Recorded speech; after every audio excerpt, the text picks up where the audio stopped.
Përshëndetje miqtë e mi. Në qershor të vitit 1969, djaloshi historisë tonë u nis për të luftuar në Vietnam. Atje i mbijetoi plagëve të rënda dhe mësoi kuptimin e motos së ushtarëve, që ishte gjithnjë besnik. Kështu zemra, mendja dhe jeta e tij u bën të lira nga prangat.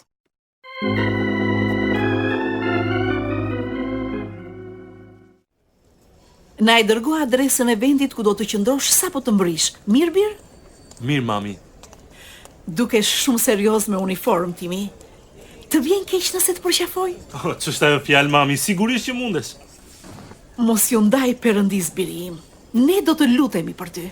Perëndia është për ne një strehë dhe një forcë, një ndihmë gjithnjë e gatshme në fatkeqësi. Ashtu si tha edhe nëna jote, mos ju ndaj Perëndis. Sigurisht që jo. Kësaj herë nuk do t'i ndahem.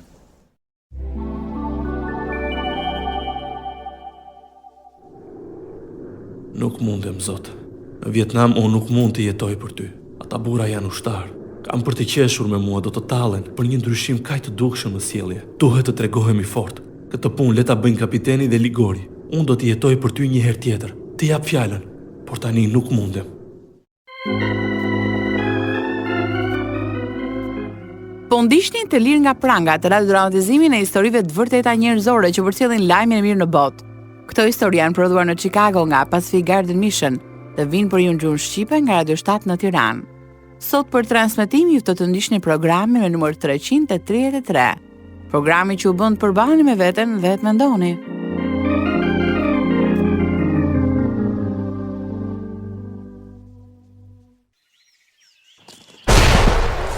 Vraponi! Mortaja! Mbyllë gojën dhe mbaj syt hapur.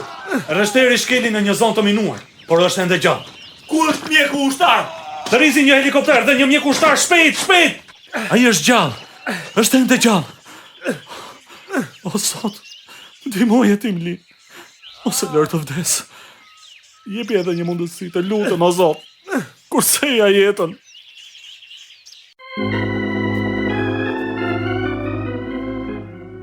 Në programin ton të erës së shkuar, dëgjuam se si djaloshi historisë tonë, që kishte qenë atlet në gjimnaz dhe i biri një pastori, e kishte kaluar jetën duke vrapuar larg atyre që e donin. Në përfundimin e kësaj historie me 2 pjesë, do dëgjojmë se si Timi ndaloi së vrapuari. Kjo është dëshmia e tij e vërtet, që është marrë nga doset klasike të lirë nga prangat.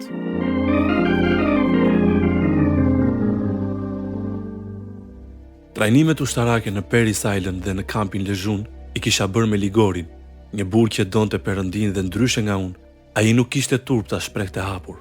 Isha rebeluar ndaj të gjitha autoriteteve, derisa ushtria më mësoi të sillesha ndryshe. Unë dhe Gori udhëtuam bashkë me aeroplan në Vietnam. Do të jetë udhëtim i gjatë? Po pra. Si i kalove 3 javët në shtëpi me familjen? Shumë mirë. Takova dhe disa miq. Timi, mos ke qenë gjë atlet në shkollën e mesme? Po, atlet kam qenë, edhe madje i njohur. Luaje futboll? Futboll, baseball dhe basketball. Kam thyer 2 rekorde. Një në kërcim si gjati, edhe një tjetër në garat me pengesa. Jap se ushtarët të admirojnë. Ti mund të flasësh me ta, Timi. Të flas me ta? Po, mund t'ju flasësh për Jezusin. Detyra jonë është t'ju tregojmë atyre të vërtetën. Li, po shkojmë në Vietnam për të luftuar, miku im? Po, por ne jemi në një luftë më të madhe. Në një luftë frymërore. Që është kundër armikut më të madh të njerëzimit. Po, e di. Djem që nuk e njohin Jezusin do ta kenë të vështirë të përballen me vetmin dhe frikën e luftës. Ke të drejtë. Kjo është arsyeja përsa ata fillojnë të pinë drogë dhe alkool. Ne mund t'i ndihmojmë, duke ju treguar rrugën në të cilën duhet të ecin. Mbase ti mundesh, por unë jo. E pse jo? Sepse janë ushtar. Edhe ne jemi ushtar për të cilët Krishti vdiq. Shumica ushtarëve do të përballen me vdekjen pa e njohur Jezusin si shpëtimtar. Për këtë arsye i kemi kapelanët Li. Mirë pra, dua të shtri pak këmbët, sepse shumë shpejt do të mbërim në vendodhje.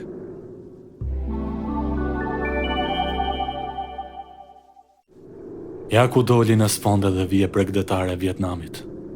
Shikoni ato dritat vezulluese në horizont. Ato janë shpërtime. Këtu njerëzit po vdesin. Ashtu është. Shumë shpejt do të futemi në një botë të re të mbushur plot me dhunë. Po, dhe kjo botë është e vërtet. E mban mend atë sloganin e atij ushtarit? Askush nuk dëshiron të luftoj, por njerëzit bëjnë mirë të dinë se si të luftojnë. Ne dim, Timi, dhe falenderoj Perëndin që njohim Jezusin.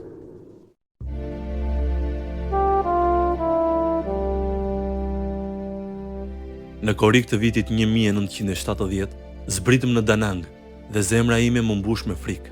Filluam menjëherë trajnimin.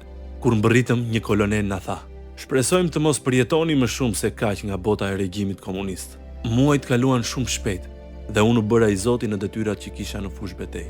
Specialiteti im ishte zbulimi i zonave të minuara, kështu më emëruan Reshter. Ej, Dima, e keni marrë vesh që tani na quajnë brasës. E kush na qen nga këta trima? Protestuesit në vendinjen tonë. E po ata as nuk e kanë iden se çfarë heqim ne këtej. E vërtet, berberi juaj ditën punon, ndërsa natën vesh pizhamet e zeza dhe hedh granata. E di, gjithashtu minon fushat. Ndërsa ajo aktoria ka shkuar në Hanoi dhe është bërë pjesë e komunistëve. Tradhtarja. Kjo luftë qenka e veçantë. Unë mendoj se të gjithë luftrat njësojnë. Jo, miku im, jo. Lajmet vetëm për këtë luftë flasin. Më ikën mendja kur mendoj që në veri të burgosurit e luftës qëndrojnë të mbyllur në kafaze të mbushur me mijë, ndërsa ata buzëqumshit në vendin tonë avëm pseudonime. Ne po luftojmë për lirinë e tyre. Jezusi tha: "O atë, fali ata sepse nuk dinë ç'bëjnë. Prandaj duhet i falim." E po më parë duhet të pendohen. Jo se ashtu, po pra? Ashtu pra? Perëndia thotë se nëse nuk i falim të tjerët, ai nuk do të na falë ne. Shiko, mos fillo të na predikosh tani, Lori. Jemi në luftë. Po, në luftë jemi. Por ata janë dele që po drejtohen nga Satani dhe ndjekësit e tij. Ata janë frikacak. Refuzojnë të vinë këtu për të luftuar dhe janë mbathi në Kanada dhe në vende tjera për të fshehur. Presin të mbarojë lufta që më pas të vinë e të shijojnë lirinë për të cilën ne kemi luftuar. Po sigur ushtarët e luftës revolucionare të kishin bërë të njëjtin gjë? Kush tha që nuk u sollën kështu? Disa prej tyre mbajtën anën e britanikëve. Tradhtarët, të gjithë janë tradhtar. Jo të gjithë mund të bëhen ushtar. Ne kemi ardhur këtu për të mbrojtur vendin, flamurin dhe familjet tona. Gjithashtu njëri tjetri.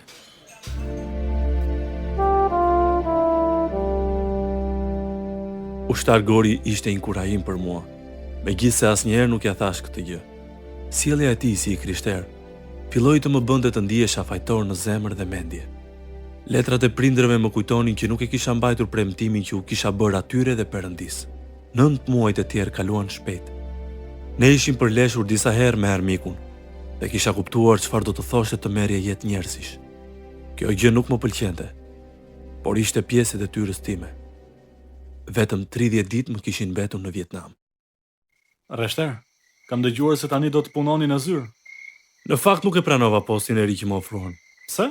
Për të njëjtën arsye që ti nuk e pranove. Ushtarët kanë nevojë për mua. E keni fjalën për ushtarët e rinj? Po, ata kanë bërë vetëm trajnimin fillestar. Dhe ti e di shumë mirë që kjo nuk mjafton për të mbijetuar këtu në xhungël. E ku ka eksperiencë më të mirë se sa studimi i terrenit? Me qëra fjala, nesër këtë do të bëjmë. Sapo kam marrë urdhra për të drejtuar një grup ushtarësh. Ku? Në një zonë të braktisur në provincën Quang Nam. Do të vi edhe unë. Do të vish që të shkem me të. Pa ty nuk mund t'ja dilja Ali. Do të marrim shumë njerëz me vete? Si zakonisht, 15 deri në 20. Kjo zonë ka 2 vjet që nuk është pushtuar. Reshter, nuk jeni i detyruar të shkoni nëse nuk doni. Shërbimi tuaj po i vjen fundi. Jo, do të vi. Është përgjegjësia ime t'i trajnoj personalisht këta të rinj. Në orën 7 të mëngjesit tjetër ne filluam shërbimin në terren dhe shkuam në atë zonë me helikopter. Si zakonisht, unë ecja në fund të formacionit të skuadrës me një radist, një mjek ushtarak dhe një toger. Por më pëlqente të dilja në fillim, për t'ju treguar ushtarëve të tjerë procedurën. Gori ishte i dyti në formacion. Pasdite ndaluam për të ngrënë. Çfarë rrugë? Kratere të formuara nga bombat. Disa prej tyre janë 6 metra të gjerë dhe 2 metra të thellë. Mbase francezët e kanë ndërtuar këtë rrugë para se të vinim këtu. Reshter, si thoni sigur ta drejtojë informacionin sot?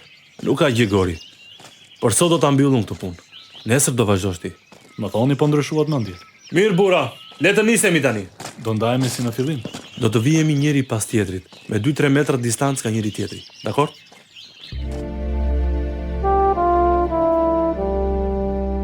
Ne vazhduam të ecnim në zonën e minuar, të mbushur me gropa ku brenda kishin hunj me maj. Disa pjesë nuk ishin çminuar. Ecëm në një vend të mbushur plot me barë të gjatë që na arrinte deri tek gjuri. Rënojat e një tempulli budist shkëlqenin në fytyrat tona. Pa e ditur, ne kishim shkelur në një zonë të minuar të organizatës politike dhe ushtarake Viet Cong. Unë e vendosa këmbën pikërisht mbi një minë e cila më hodhi në ajër, ndërkohë që shpërthimi shurdhues më bëri të ndjeja dhimbje në trup. Humba ndjenjat dhe u përmenda në prerin e Ligorit. Ai po qante dhe po lutej. Shpëtoje Perëndi. Unë arrita të shija vetëm një re tymi të zezë. Nuk mund ta besoj që rreshteri mbijetoi një shpërthimi të tillë. Shikojeni armën. Është ndarë për gjysmë.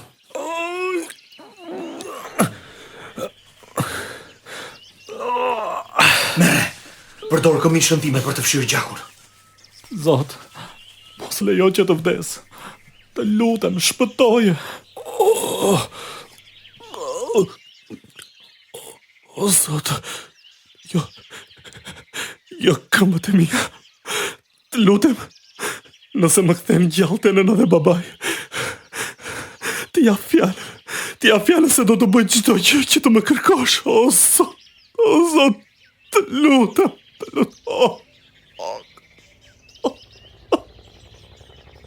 Erdhi helikopteri. Dërgoni një granat tjetër ty mosëse.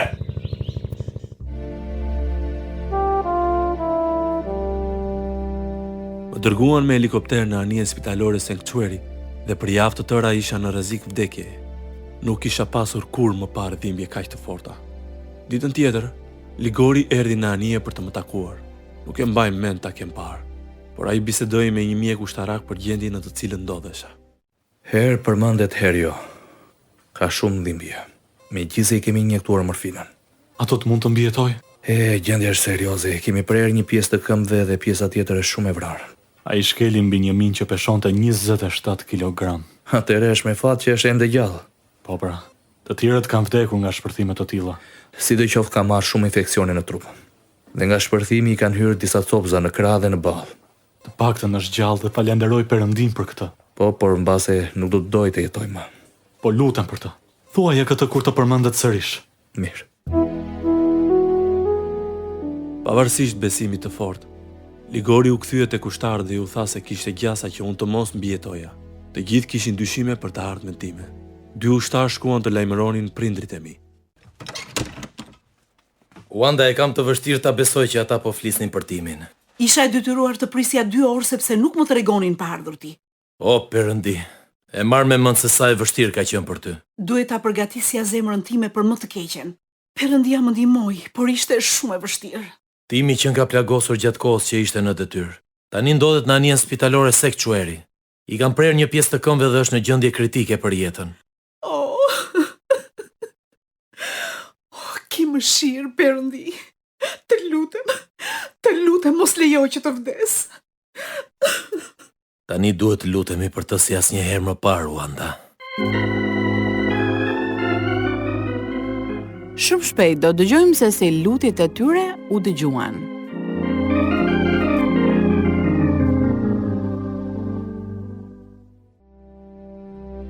Unë u plagosa në fillim të muajit mars, në vitin 1971. Për shkak të ndërlikimeve të shumta, doktorët nuk mendonin se do të mbijetoja. Qëndrova 4 javë në anijen spitalore, dhe ato pa kujtime që kam për atë vend janë shumë të dhimbshme. Më pas më dërguan me helikopter në Guam. 2 ditë më vonë, më sollën në spitalin e flotës detare të Filadelfias, ku qëndrova në një sallë të madhe të mbushur me ushtarë të gjymtuar.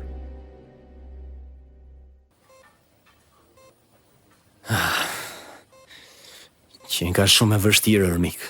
Ashtu është. E që do jetën kur nuk mund të bësh asgjë për veten tënde. Atëherë kur mendoj për shërimin, doktorët më thonë se duhet të më heqin një pjesë tjetër të këmbëve. Shumë shpejt do të jem pa këmbë fare. Dhe pastaj presin të ngrihesh dhe të ecësh. Do doja të ishin në vendin tonë. Sa kohë ke në këtë vend? 8 muaj. Po ti?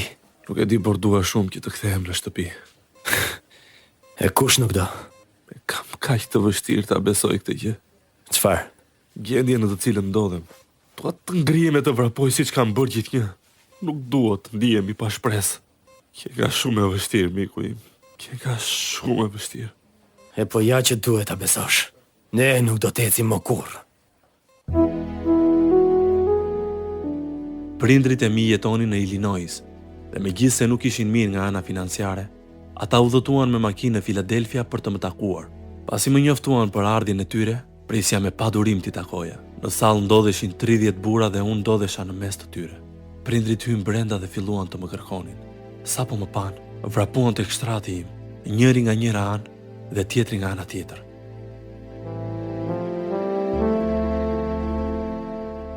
Ndërkohë që doktorët, infermierët, pacientët dhe të afërmit e tjerë na shikonin, ne qam me ngashërim duke i shprehur dashurinë njëri tjetrit dhe duke u përqafuar. Kur isha i vogël nuk i thosha shpesh prindërve që i doja, por tani nuk më interesonte nëse të tjerët më dëgjonin. Nëna dhe babai u bën miqtë e mi më të mirë. A të kanë dhënë qetësues për dhimbjen? Sa të duash, por ka raste kur dhimbja është e paturueshme.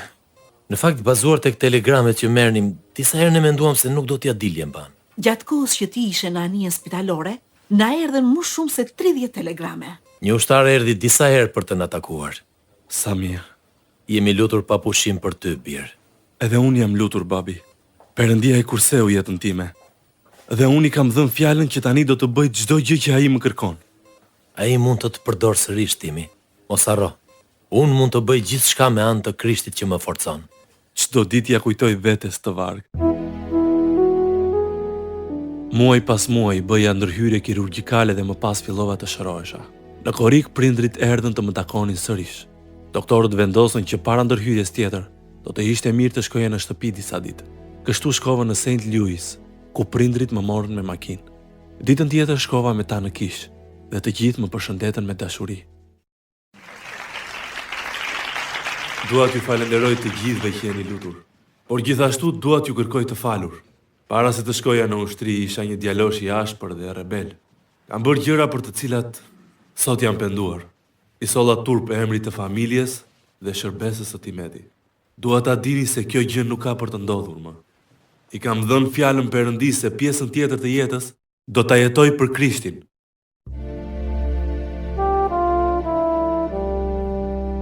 Kur nëna erdhi të më takonte në Korik, ajo më tregoi për një familje të re që ishte bërë pjesë e kishës tonë.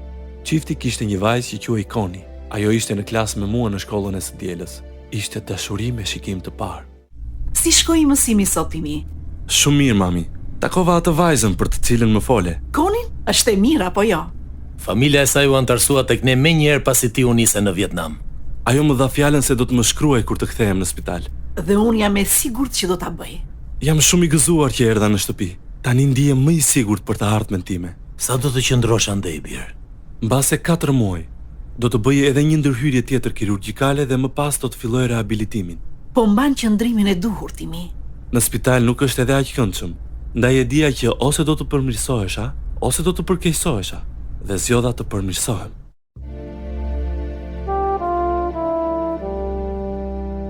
Pas 13 ndërhyrjesh kirurgjikale, doktorët mi preng këmbët.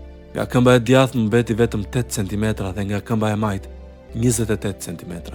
Pesha ime era nga 83 kg në 36 kg. Koni e mbajti fjalën dhe më shkroi. Mezi prisja të kthehesha në shtëpi për ta takuar. Timi, dukesh mjaft mirë. Edhe ti, Koni, të falenderoj që më ke shkruar. Në fakt, letrat e tua kanë qenë shumë të rëndësishme për mua. Ka qenë kënaqësi të shkruaja. Ke ardhur për të qëndruar këtë herë? Po, dua të pushoj për disa kohë. Më pas do të kërkoj punë. Ke shumë vetbesim. Kam, sepse me Perëndin nuk ka asgjë të pamundur. Sidoqoftë, duhet jetë e vështirë. Fillimisht kur duhet të mësohesha të ngrihesha nga shtrati dhe të qëndroja në karrigen me rrota, ishte e vështirë. Më pas, vështirësia vazhdoi kur duhet të mësoja të komandoja karrigen me rrota. Tani mendoj se mund të bëj gjithçka. Përveç se të vrapoj. Je shumë inkurajim, Timi. Do të pëlqente të hanim darkë së bashku ndonjëherë? Sapo po bëhesha gati të të ftoja sot pas shërbese. Kam bërë ëmbëlsirë. Pasi ndenja disa javë në shtëpi pa për gjë, u mërzita dhe dola të kërkoja punë. Si të shkoj intervista për punë, Timi? Fillimisht jo mirë. Ku shkove? Te qendra Western Union, një punonjës më tregoi 500 dosje të personave që kërkonin punë.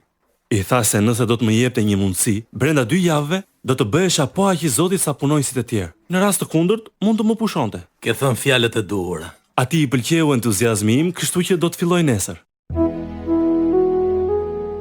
Mësova të punoja siç duhet dhe u martova me Konin në prill të vitit 1972. I madh ishte ai që e drejtonte ceremoninë. Në qershor më kërkuan të mbaja një fjalim në ditën e diplomimit në një gjimnaz. Thellë brenda meje e dija që Perëndia po më thëriste për të ndarë ungjillin dhe Koni më mbështeti shumë. Por të afërmit u përpoqen të më ndalonin, sepse nuk donin të përballesha me zhgënjime të tjera. Ata thanë se shërbesa do të ishte e vështirë për kushtet në të cilat ndodhesha. Sidoqoftë, një natë në fund të shërbesës, dola para kishës. Bir, përse ke dalë këtu përpara? Mendoj se Perëndia po më thëret për të predikuar dhe po i dorëzohem vullnetit të tij. Kjo gjë nuk më habit as pak. Motra dhe vëllezër, kur Timi lindi, unë edhe ime shoqe ja dham Perëndis që ai të predikonte ungjillin. Pas 2 javësh ai do të mbajë shërbesën e tij të parë.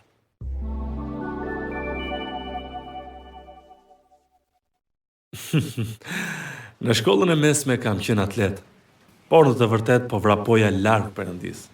Lejomeni t'ju a them se si nuk mund të largohem prej tij. Dëgjoni, unë u shpëtova kur isha 10 vjeç, por në adoleshencë ndalova së jetuari për Krishtin. Ashtu si djali plankprishës, shkova në një vend të largë dhe jetova për veten time.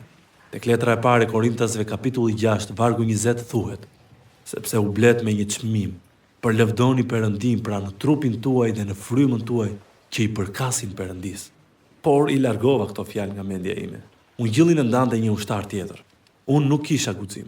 I drejtoja ushtarët në betejë, por nuk i drejtoj dot te Krishti. Ndihem keq që më erdhi turp për ungjillin.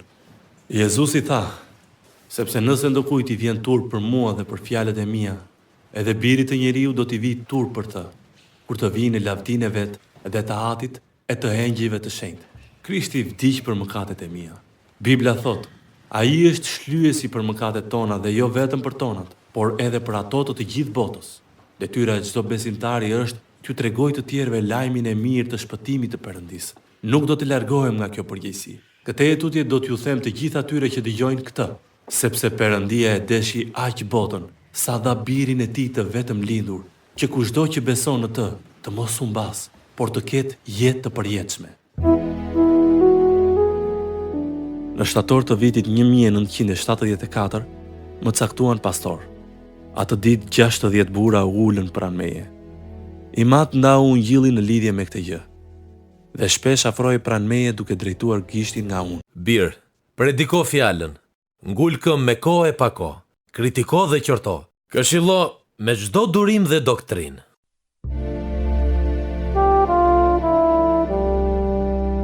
Perëndia më thiri të predikoja në një kishë në Delafield të Illinoisit dhe më pas në Mechlinsboro.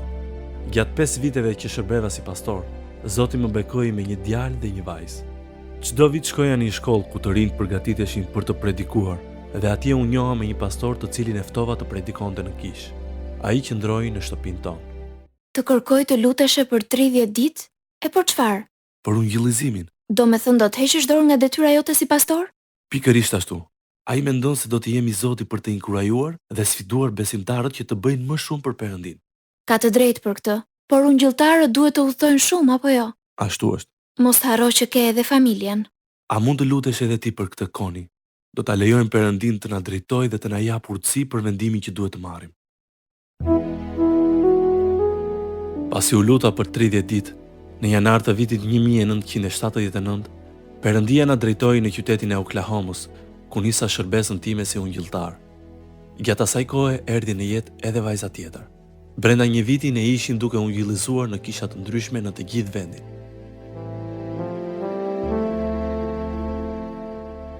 Në qershor të vitit 1984, më kërkuan të flisja në një kishë në Oklahoma.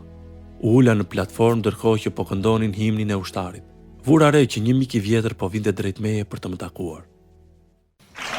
Amen. Gjithnjë besnik, Timili. Gjithnjë besnik, Ligori. Lavdi Perëndis dhe faleminderit Jezusit. Mendoja se kishe vdekur, po falenderoj Jezusin që të shpëtoi. Kjo është mrekulli. Po si më gjete? Shërbesa jote i kërkoi senatorit tim të telefononte korpusin. Ti më shpëtove jetën atë ditë në Vietnam. Duhet të dish që jam lutur shumë për ty, vëlla. Mbaj mend që humba ndjenja dhe u përmenda në prerin tënd. Ti po më mbaje i përlotur duke u lutur. Nuk e dija se si do të mund të mbijetoje. Por ja dole, erdha të takoja ditën tjetër. Dhe doktorët thanë se nuk ishe shpresa. U ktheva në repart dhe ju thash ushtarëve që nuk ishe mirë. Perëndia ka plane të tjera, Li. Ai më bëri ushtar, por tani luftoj me një shpatë tjetër. Pas disa vitesh, ushtari që qëndronte i pesti në formacionin ditën e shpërthimit, erdhi një herë në një nga shërbesat. Atë natë ai pranoi Krishtin. 3 vjet më parë, edhe radisti erdhi në një shërbes dhe pranoi Krishtin. Ishte gëzim për mua të drejtoja këta burrat e Krishtit, për të luftuar tani në ushtrinë e Perëndisë. Jam shumë e gëzuar që je kthyer në shtëpi timi. Edhe unë jam i gëzuar. Nesër është 35 vjetori ynë i martesës. Ti je ende gëzimi i jetës time, Koni. Edhe ti e gëzimi im, zemër. Po, por ke punuar 2 fish më shumë gjatë viteve që unë kam qenë larg. I ke rritur fëmijët e vetme. Ti ke qenë me ne në frym. Jam përpjekur të jemi pranishëm për ditëlindjet dhe ndeshjet sportive. Fëmijët, nipërit dhe mbesat tona janë dhurat nga Perëndia. Ai është besnik, kjo gjë është e sigurt. Ashtu si Jobi mund të them këtë. Ja, lum njeriu që Perëndia dënon. Prandaj ti mos e përbuz ndërshkimin e të plot fuqishmit, sepse ai e bën plagën dhe pastaj e fashon. Plagos, por duart e tij shërojnë. Vetëm një predikues i citon shkrime gruas së tij ditën e përvjetorit të martesës. E po mirë pra, do të them këtë. Perëndi, të falenderoj që më ke dhënë një grua dhe një familje kaq të mrekullueshme.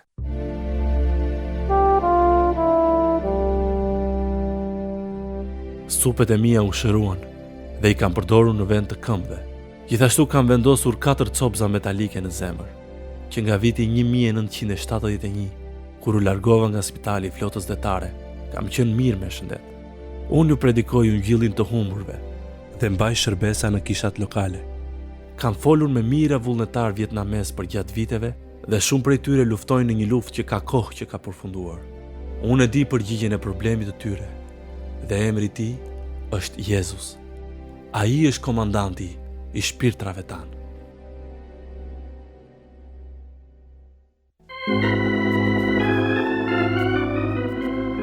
Dëgjues të dashur, Krishti vdiq për mëkatet tuaja, që ju të merrni faljen e Perëndisë dhe jetën e përjetshme. Nëse dëshironi të pranoni dhuratën e shpëtimit, do t'ju ftoj të luteshit së bashku me mua tani. Perëndi i dashur, të falenderoj që dërgove Jezusin të vdiste për mëkatet e mia. Unë besoj se ai u ringjall nga vdekja dhe jeton për të më dhënë jetë të re. Zot, më shpëto. Eja në zemrën dhe në jetën time, dhe më ndihmo të jetoj për ty. Në emrin e Jezusit unë lutem. Amen. Nëse jeni lutur së bashku me mua, do t'ju ftoj të na shkruani në Radio 7 Kutia Postare 2914 Tiranë, ose mund na dërgoni një email në info@radioviz7.net.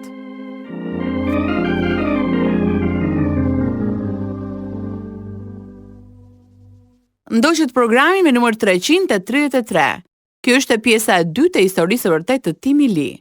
Të lirë nga pranga të prodhuar nga Pacific Garden Mission dhe u soll për në gjuhën shqipe nga Radio 7 në Tiranë, për të treguar nëpërmjet historive të vërteta se nëse jeta juaj është bosh, ajo mund të mbushet derisa të derdhet. Do të ishte kënaqësi të dëgjonim se si këto programe kanë ndikuar në jetën tuaj, ndaj mos harroni të na shkruani. Deri herë në ardhshme bashkë, mirë dëgjofshim.